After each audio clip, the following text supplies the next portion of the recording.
This is lead. Lead doesn't like being told what to do. Although we try to keep lead contained, it has ways of sneaking into our homes and bodies. It's invisible in the air, water, and soil. It's also invisible in consumer products like paint, cosmetics, cookware, and food items, through which it can poison young children and pregnant women. Even though lead likes to break the rules, we don't have to let it. All it takes is teamwork from governments, businesses, and civil society, including people like you and me, to stop lead. Governments set the playing field.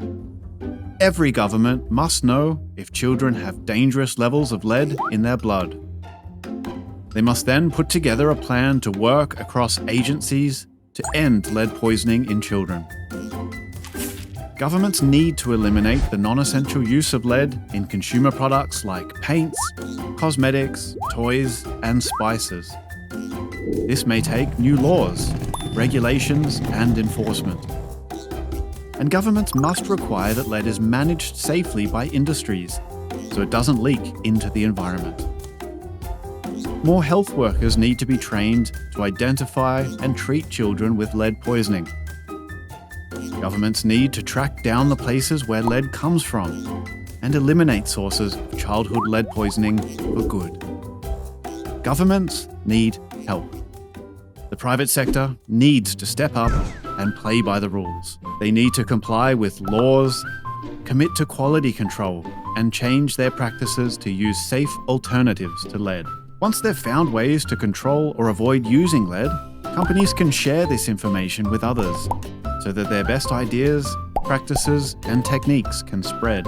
When they must use lead, they need to make sure that children won't be exposed and that products are used and recycled safely. This also means working with suppliers, clients, and recyclers so that lead can't get into our environment where children live and play. The private sector and governments can do a lot to stop lead through teamwork. But civil society, including people like you and I, can help too.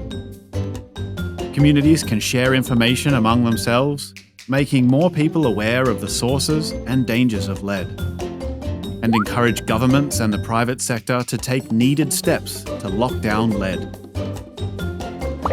Civil society can perform local research on lead in their community. This kind of research helps bring attention to lead wherever it is. Professional networks, such as medical or teachers' associations, can play an important role in raising awareness and asking for action. Finally, everyone can support the actions of governments, the private sector, and civil society to stop the spread of lead and demand they do even more. Lead might not play by the rules, but through teamwork among governments, industries, and you, we can lock down lead for good.